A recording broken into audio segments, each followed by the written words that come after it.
But today we have, I believe, made a significant turning point in our quest for human rights, in that we know that in this time of a public health crisis with the pandemic,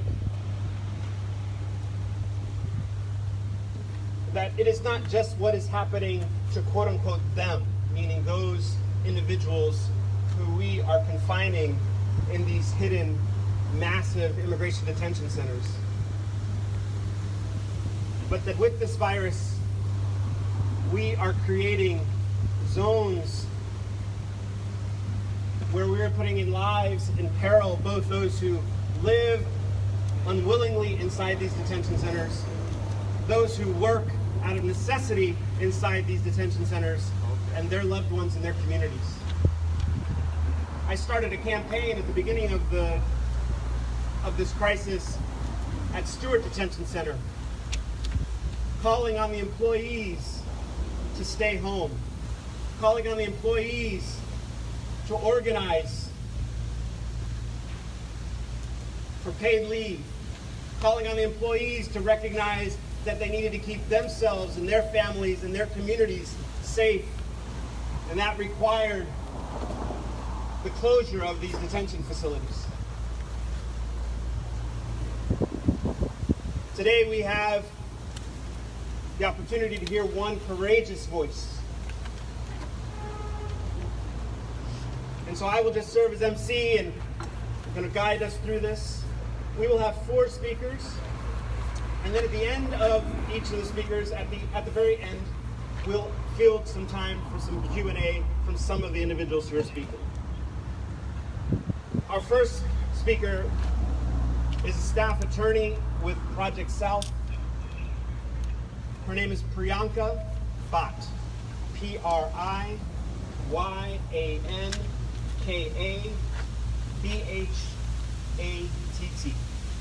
Priyanka Bhatt with Project South.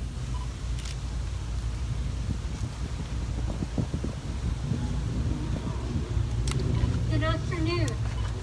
As Anton mentioned, my name is Priyanka Bhatt, and I am a staff attorney at Project South, a social justice organization based here in Atlanta. Project South, along with... Hold on 1 second. Now you can step up some. Now, here you go.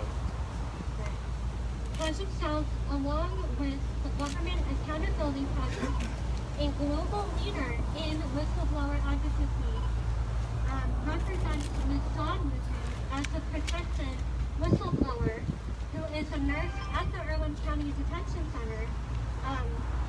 We filed a complaint on September 8th to the Department of Homeland Security, Office of Inspector General. This was a joint complaint regarding Ms. Wooten's testimony on the gross lack of protection against COVID-19 for both immigrants and employees, as well as general lack of medical care and unsanitary conditions at Irwin. In addition to that complaint, yesterday, Project South, Georgia Latino Alliance for Human Rights, the South Georgia Immigrant Support Network, and Georgia Detention Watch submitted a broader, larger complaint to the OIG, as well as ICE, Irwin County Detention Center, and the Office of Civil Rights and Civil Liberties. This complaint included harrowing reports about medical staff deliberately not testing immigrants for COVID-19, even when they are symptomatic, even when they have pre-existing conditions, and even requested multiple times to be tested. Medical staff shredding medical requests from detained immigrants and fabricating records that they had been seen when in fact they had not. ICDC management mandating employees to work even when they are symptomatic for COVID-19 and are waiting for their test results. ICDC management deliberately lying to both the detained immigrants and employees about how many COVID cases there are in the facility. And serious questions and concerns brought by detained immigrants and the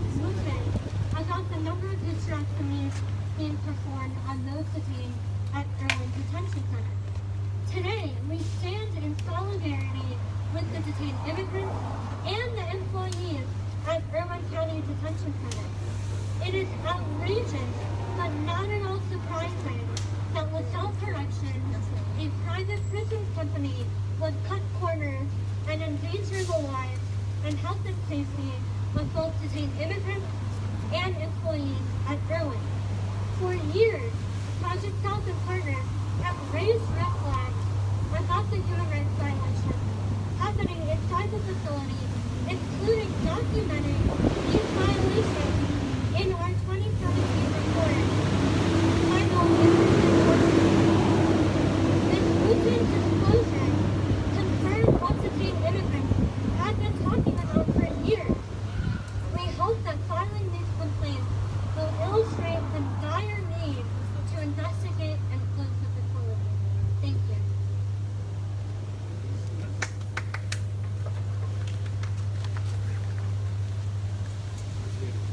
Now I'd like to invite to the podium Dawn Wooten, who is a nurse at the Irwin County Detention Center. Dawn, D-A-W-N, Wooten, W-O-O-T-E-N.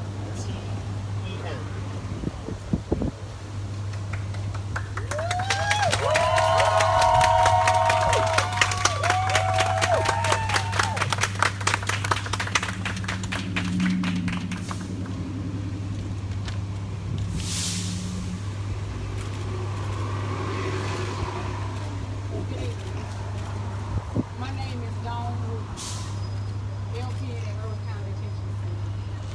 Whistleblower. I've been employed at Irwin County Detention Center 2010, 4 years. Came back, employed there again 4 years. Employed then again in this last run of the mill in October until January. Hey. It'll pick her up. Bring it down with it.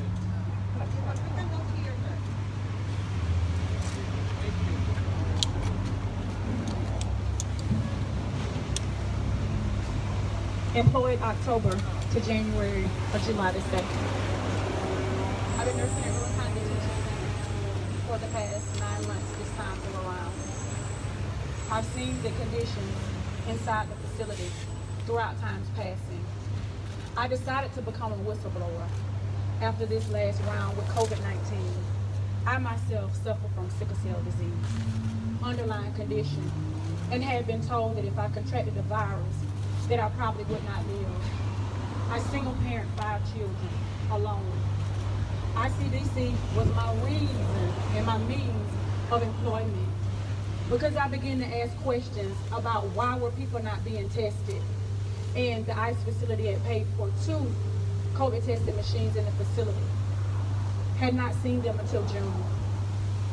To my recollection, they were not used on any of the detainees that were there from the time that I was there from October until July the 2nd. Began to see the living conditions that they were in. Things not being sanitized, coming to work, not having the proper PPE, coming to work. I myself was given an N95 in March. I asked for an N95 in May that were there at the facility. I was told that I'd already had one. I wasn't given one, which left me to purchase and be protected by this mask that I'd been wearing inside of the facility for the time frame that I was there. Whenever we finally got PPE, it was not total PPE. You would have masks and maybe no gowns, or you would have gowns and maybe no masks, or you wouldn't have face shields, or you would have to share them. And there was no instruction on proper cleanliness of these things that we had to use inside the facility. I began to ask questions about why were the detainees not being tested, symptomatic or asymptomatic. And I was told that everybody wants COVID. Everybody knows the symptoms and the signs of COVID, so everybody wants COVID. COVID, I've been watching in this season take lives and take family members. And whenever you institutionalize people, I was brought up by the American dream. You treat people the way you want to be treated, and you handle individuals as individuals. I was called in one day and I was demoted. And I know I was demoted because I raised questions about why inside of a silent pandemic. I was told not to tell officers that there were detainees that they dealt with day in and day out that were positive. We have families. We have lives. They have families. They have lives. But what broke the back and the last straw was looking in and living it for yourself. Coming to work and being told that even though you're being tested, you can report when CDC guidelines said stay home and a doctor's note said stay home. I was symptomatic. Doctor's excuse that said stay home until your symptoms resolve. I was told to come to work. I did not report one day to work and I was written up for a no call, no show. So my full-time reservoir now became a no job at all. I was demoted from full-time 40 hours a week until PRN as needed. There needs to be attention brought to ICDC. The management needs to be changed. You have the lives of not only family members that are waiting to see their family members, but you're held accountable. As a nurse, I took an oath that my life, when I step in, no longer was my life, it became the lives of others. And until you see through the eyes of others and you experience through the eyes of others, there's no concern and there's no regard. I was told that when they bring immigrants in, that they were a head count for pay.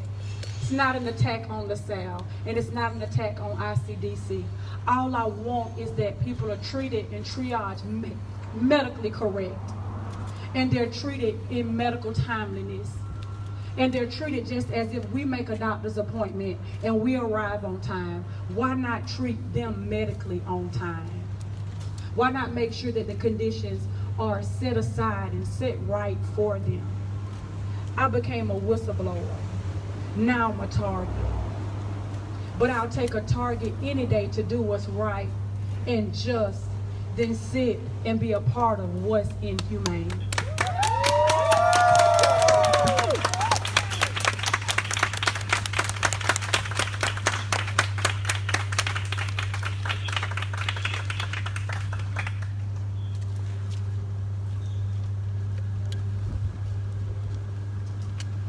Our next speaker is Kimberly Boyo Aponte, Program Coordinator with the Georgia Latino Alliance for Human Rights. Again, that's Kimberly, K-I-M-B-E-R-L-Y,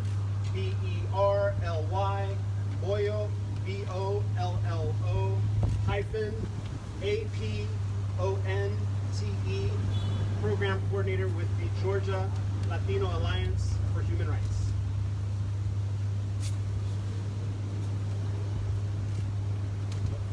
Okay. Hold on.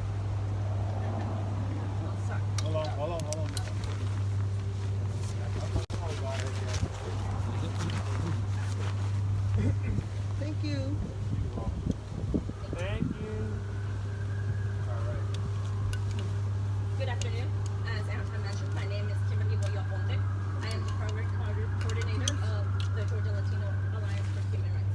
Before I begin, we would like to start off by thanking Ms. Wooten for speaking the truth about what's happening in these detention centers. We can imagine that it was not an easy choice, but it was the right thing to do for the immigrants whose lives are not valued as they should be, and the people who work there, who are also subject to such inhumane and cruel orders. You're a brave woman, Ms. Wooten, and we admire you for your courage and strength. We, the Georgia Latino Alliance for Human Rights, commend you for having validated the voices that haven't been heard for a long time. GLAR is a nonprofit, community-based organization that educates, organizes, and empowers Latino immigrants across Georgia to defend and advance their civil and human rights.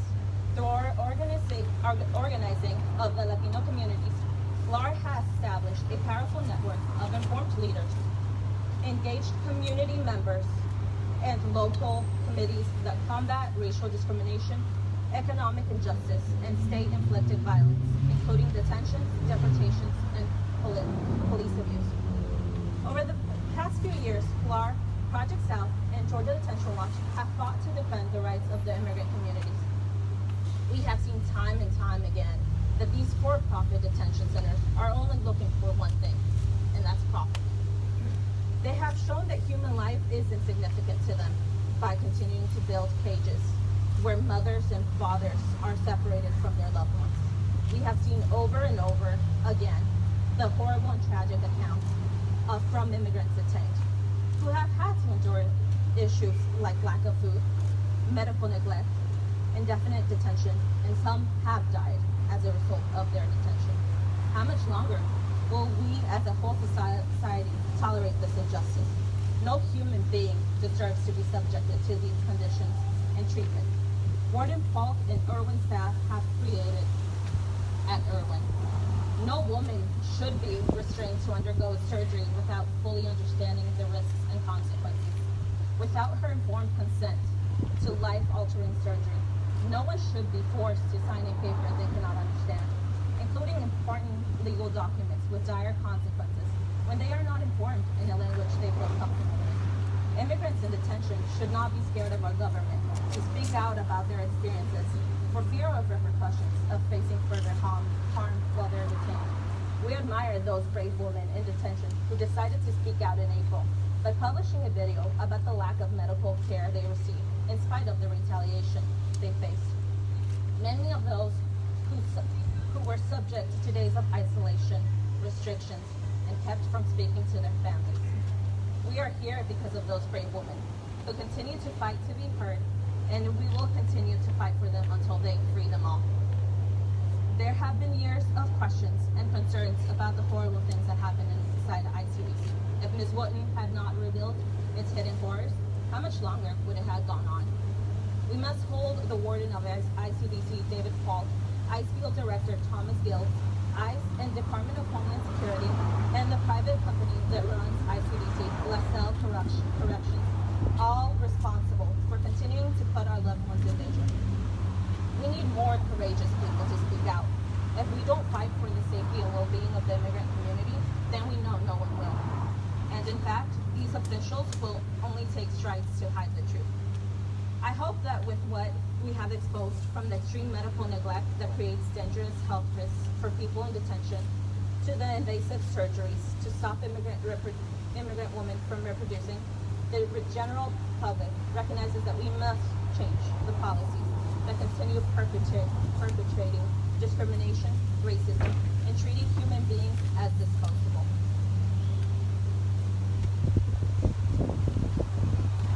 We, the Georgia Latino Alliance for Human Rights, demand the closing of ICDC, abolish ICE, and free them all.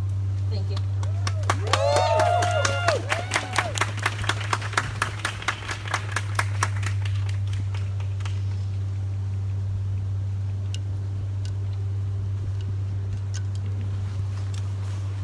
Our last speaker before we entertain some questions is the Reverend Leanne Culbreth.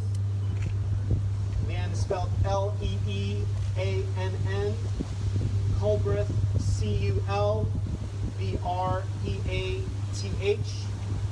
She is a member of the South Georgia Immigrant Support Network. Miss Reverend Culbreth.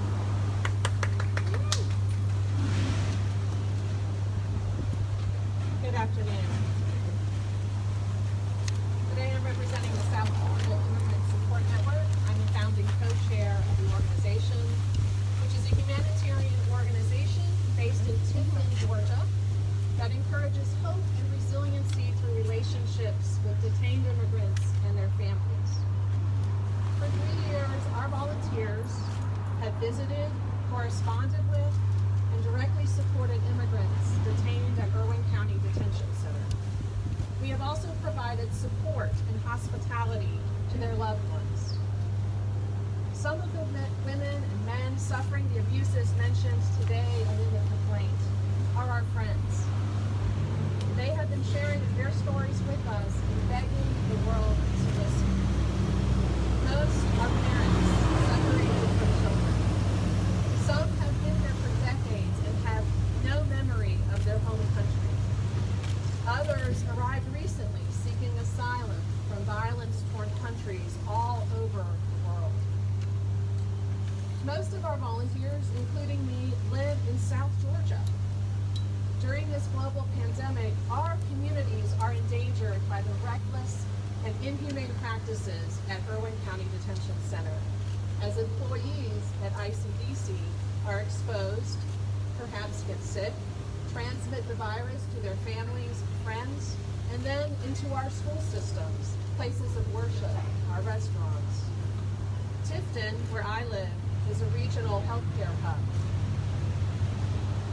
I want to share an excerpt from a letter written and sent to one of our volunteers by 26 women in a unit at Irwin County Detention Center. It was signed and notarized on July 27, 2020. By the C1 unit of Irwin Detention Center, we turn to human rights activists, foundations, lawyers, churches, and every organization that can hear, and to whomever we can express our concerns, anguish, despair, in reporting the terrible, humiliating, subhuman, and high-risk situation in which we, the detained, are living in, fighting every day to survive the coronavirus pandemic. Since the crisis began in mid-March of 2020, we, the detained, have had to fight to be heard, reporting the conditions in which we live in, and more so, how our lives have been put at risk because we do not have the humane conditions to be the detained in the middle of a pandemic. One of the reports that was made was the video we recorded, where we, the detained, made known and expressed freely and openly our anguish and fear that we feel as detention facilities do not have a protocol for the biosecurity necessary to face the pandemic, neither for the guards, employees of the center, and us, the detained. Unfortunately for the detained that participated in the video, the detention center made the arbitrary decision to subject them to severe days of lockdown, without access to commissary, phone calls, no contact with family nor acquaintances, and unable to leave, and still live this torture. We are crying out for help. We have knowledge that there are people infected with coronavirus in the detention center and that the number of those contagious is growing.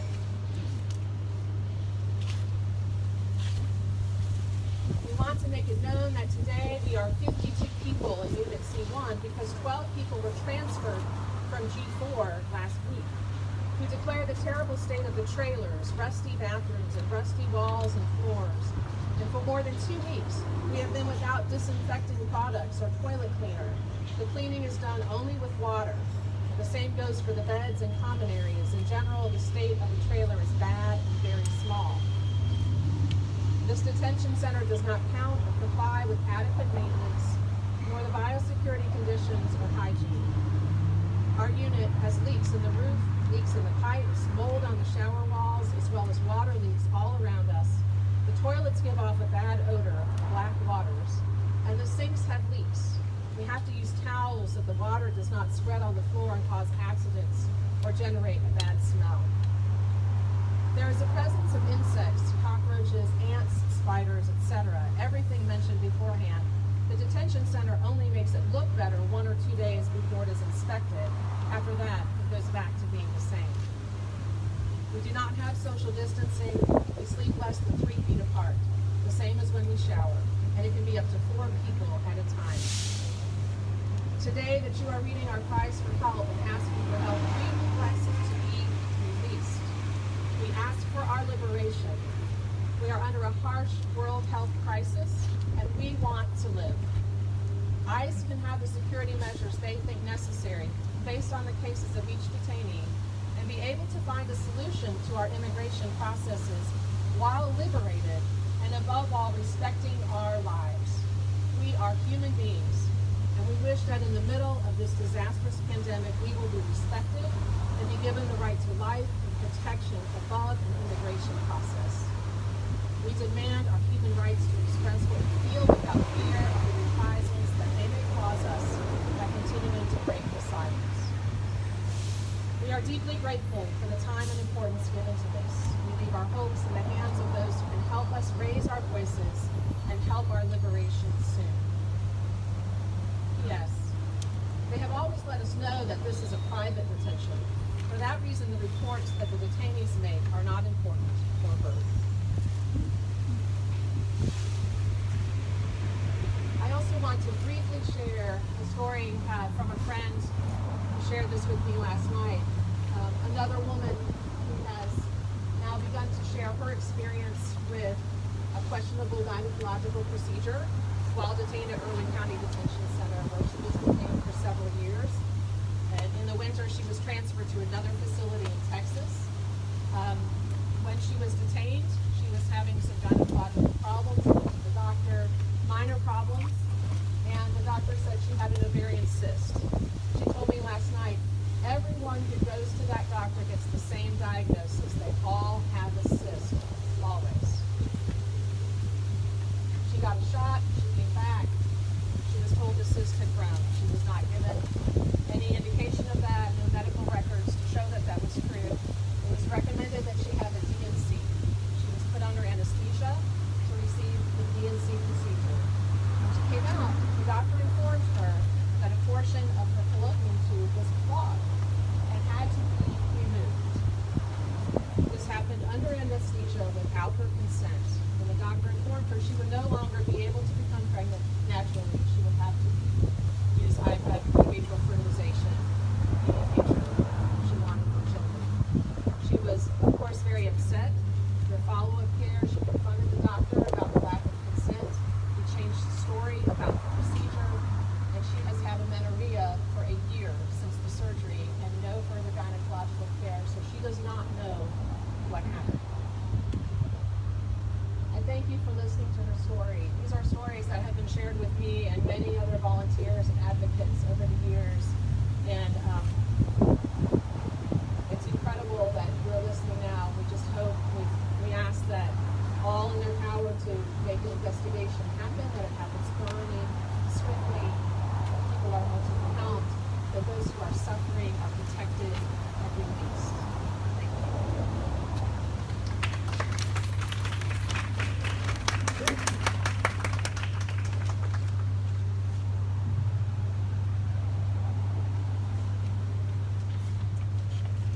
Okay, so at this time we're going to entertain some questions from the media. Ms. Wooten will not be entertaining questions, but the other spokespersons will. And so maybe if you all just like to come up here, and then if you'll raise your hand, I saw your hand first, and then we can fill them that way. Well, I was hoping to ask Ms. Wooten if she would clarify something that she said. When she said that everybody wants COVID, I'd like her to explain what that means. It's not clear to me. If that's all right with you, would you mind? I'll refer explaining to that, the ma'am? attorney to speak to those. Today, Ms. Wooten will not be answering any questions during this workshop. Can you explain why she's not answering questions? I cannot speak for Ms. Wooten. I can tell you what our complaint has said. Our complaint has talked about how when detained immigrants want to be tested for COVID, they're not being listened to.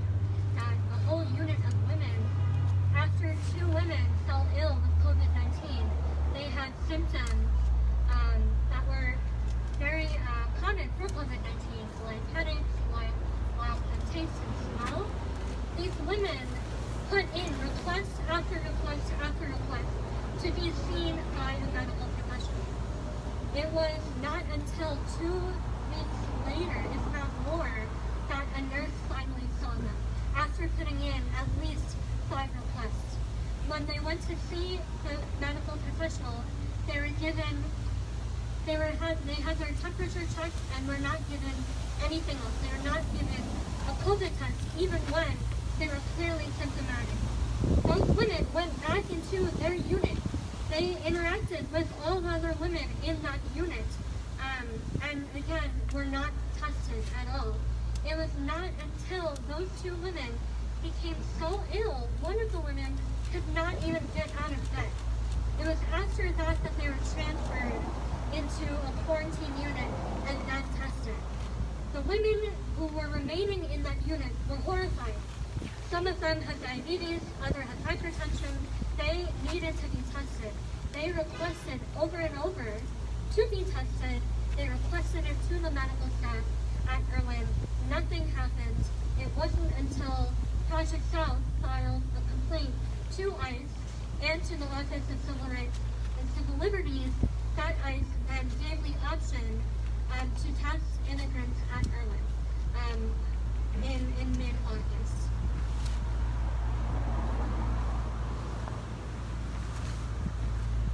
Yes.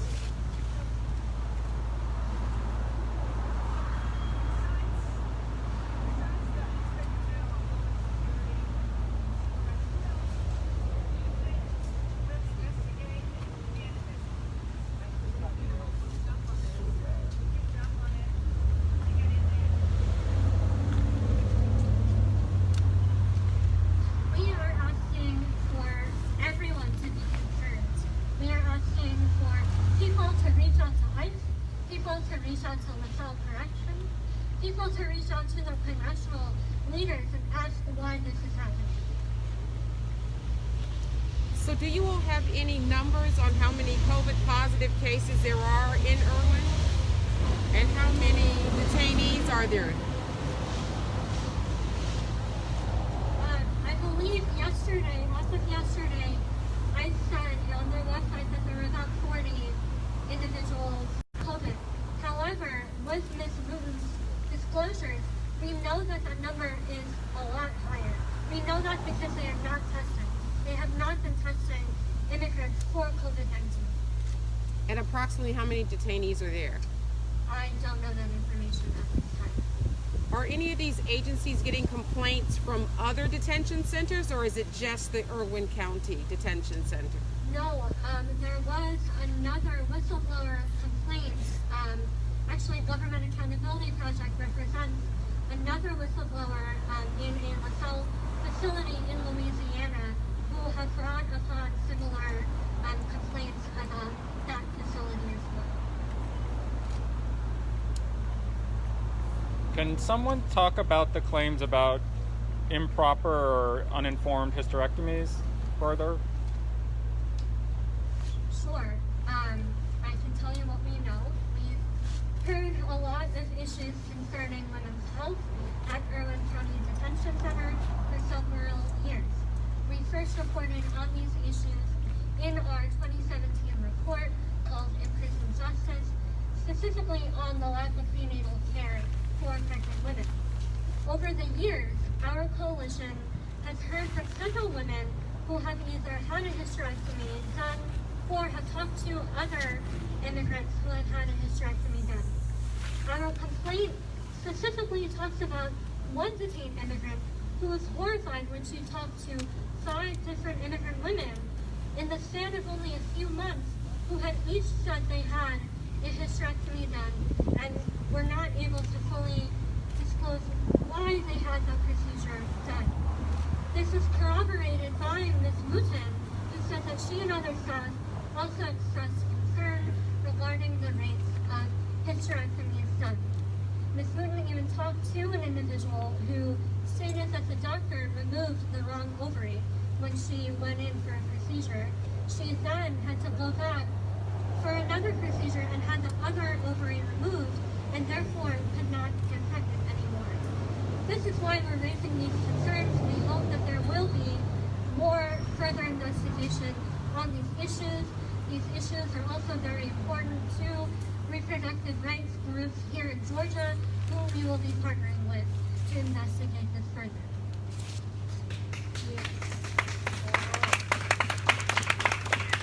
To your question about population at Irwin County Detention Center, you'll need to ask ICE. They do not release like daily counts to us, to the public. What we can tell you is that, you know, as I kind of polled folks, we would say that there's somewhere between 500 to 800 individuals currently at the detention center, but we wouldn't have the most accurate count.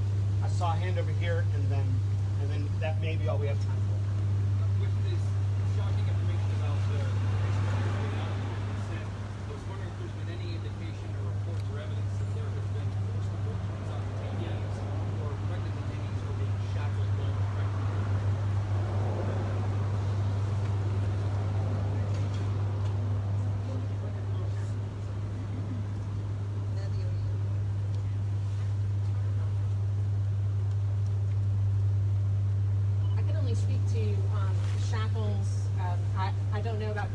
birth, but whenever they're transported to medical appointments and after surgery, even in a hospital, they are transported and kept in shackles on wrists and feet, so they do not have freedom. Another woman who had a hysterectomy with consent did comment that she didn't receive adequate follow-up care. She was placed in solitary confinement upon return without pain medication. She was not allowed to contact her family members while she was in the hospital. She had no support people with her during that surgery. Yes. Hey, I would like to know if you have somebody that is speaking Spanish for me, Spanish media. Okay. Do you have available somebody? Okay. And let me ask you in background, how many years did Ms. Wooten work there? Because it was on and off. What's the overall time? Okay. Let me see if we can make a statement in Spanish, and then we'll see about that.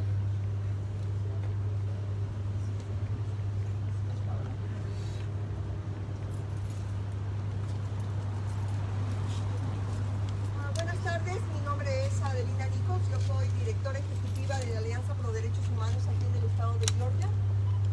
Vemos con mucha lamentación lo que está aconteciendo en estos centros de detención. Lo que ocurre en Irwin Detention Center no es la excepción. Para nosotros estas son una serie de abusos que se están generando desde hace muchos años. En particular en los meses de febrero, marzo y abril, nosotros trajimos el asunto de las mujeres detenidas y los casos de COVID sin tener ningún resultado ni respuesta en nada a manera de prevenir que nuestras madres, nuestros hermanos, nuestros padres no fueran contagiados. Asimismo, hoy sabemos que lo que habla el Wooten es precisamente confirmar lo que hemos venido poniendo en manifiesto desde hace varios años ya sobre la negligencia médica, la discriminación que hay en contra de la comunidad que no sabe hablar inglés y que habla español, el menosprecio del cuerpo médico, precisamente cuando nuestra gente se queja por un malestar. Asimismo, el castigo que se ha generado por aquellos que se atreven a hablar, donde los colocan en aislamiento total, ¿verdad? Donde los tienen encerrados y no pueden salir, no tienen acceso al teléfono y a otros servicios para comunicarse con sus seres queridos. Para nosotros es muy importante y hoy aquí y vendremos todas las veces que sean necesarias para demandar el cierre de ICE, para demandar que estos centros de detención se terminen y para demandar el alto racismo y la discriminación que se dan en estos centros de detención, no solamente a los latinos, también a todos los inmigrantes que ofrecen, que se encuentran o que se encuentran detenidos, no solamente en los centros de detención, pero también en las cárceles locales. Muchas gracias.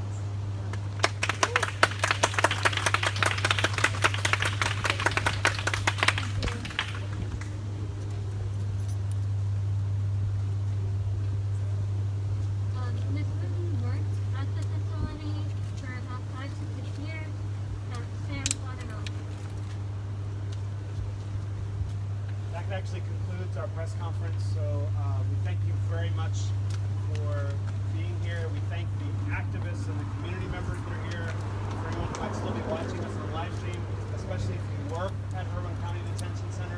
Please know that your voice is important, your voice needs to be heard. Please step out of the shadows. You know and you can speak the truth to these powers, and you can keep all of us safe. So thank you all very, very much. Abolish! Abolish! Abolish! ICE! Abolish! ICE! Abolish! ICE! Abolish! ICE! Abolish!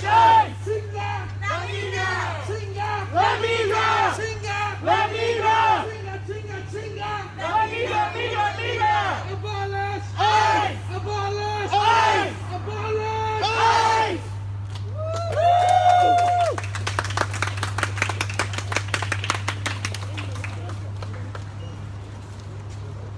That's it. ¿Cómo estás, Rafita?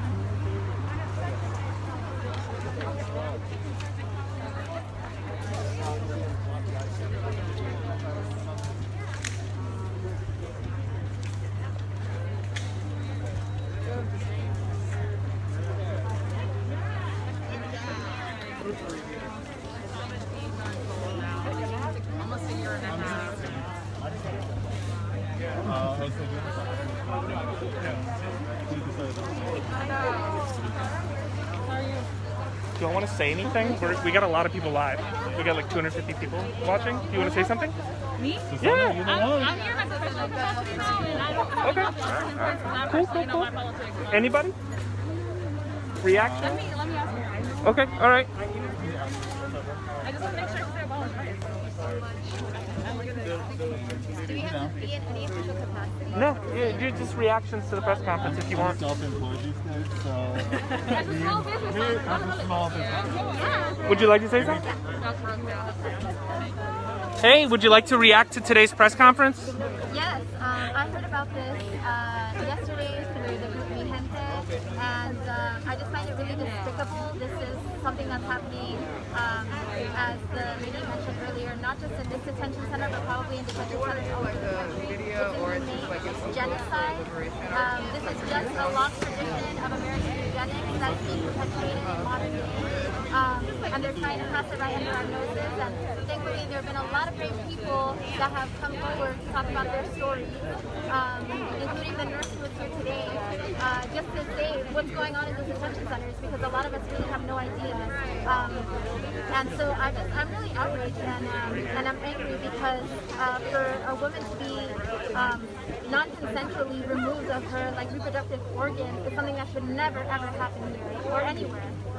And so we like to think about these things as happening in the past, and we don't remember that actually concentration camps in Germany were modeled after camps here in the U.S., and that all of Hitler's policies were modeled after American eugenics, and it's happening still to this day.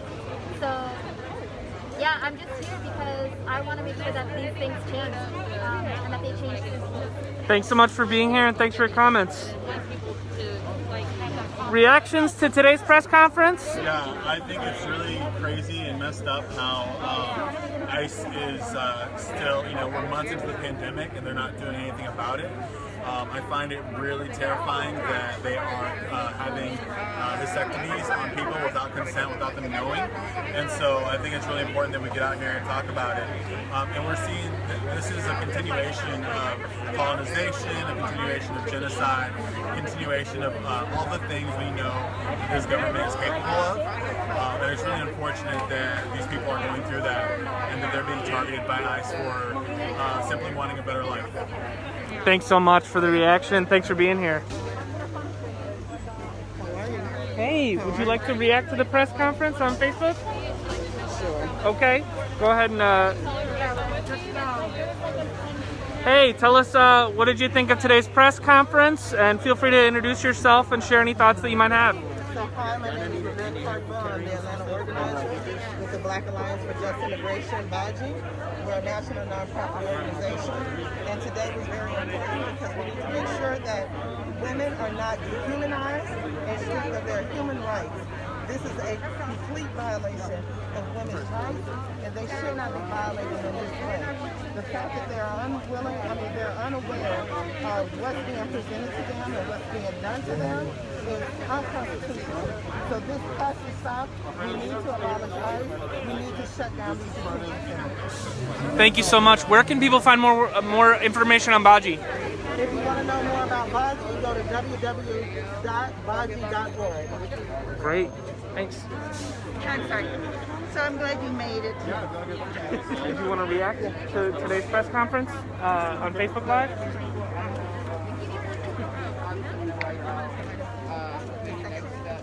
Sure. Okay, you're next. Thanks so much for being here. Tell us a little bit. Feel free to introduce yourself and tell us your reaction to today's press conference. The conference is really impressive. Awesome. I'm so proud. It's never been easy for me to do such online. Yeah. For stepping forward. Can you back up a little bit so it's a little loud? Go ahead. As a member of Georgia Detention Watch, there's been a struggle around horrible conditions in these detention centers for more than a decade. The Georgia Detention Watch has been having demonstrations here in front of the ICE office, at the detention centers, press conferences, programs, etc. And now, with a person who actually firsthand knowledge that came forward, risking apparently some serious repercussions. I believe that more of the staff, particularly the medical staff, that knows what these conditions are, will come forward. So I'm so proud to be a member of Georgia Detention Watch and affiliated with all these other wonderful organizations that have been fighting this fight. Well, thanks so much for your comments. And my name is Diane Mathowitz. Yes, and you yourself do a lot of work with the labor. Tell us about your program and any other organizations you're involved with. Well, there's many, but I am an air shifter on WRFG 89.3 FM. I do a program called the Labor Forum every Monday from 4 to 5. I'm also active as a member of Wooten Party, and we have been supporting the struggle of immigrants and other people who are in prison, other incarcerated workers for generations. Thank you so much, Diane.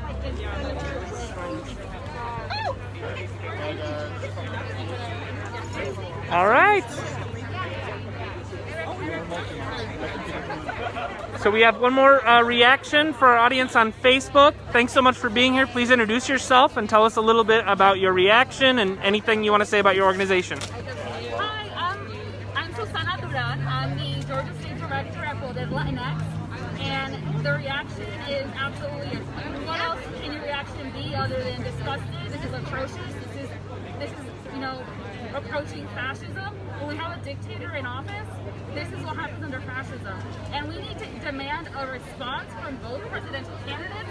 We need to also engage the community, not just in voting because many cannot vote, but also to engage in organizing. We cannot get rid of these atrocities by just voting or by just one or the other. We need to vote, civic engagement, and community organizing.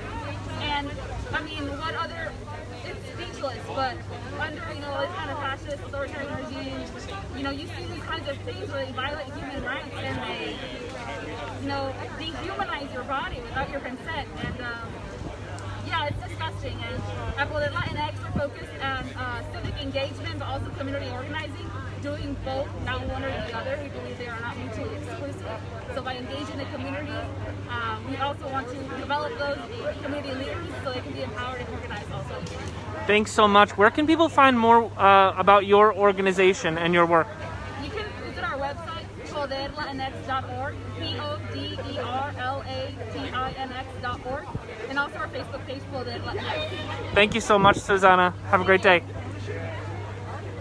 All right, that concludes the press conference. Thank you so much to everyone who is supporting, and keep the struggle going in your communities and stay connected. Thanks.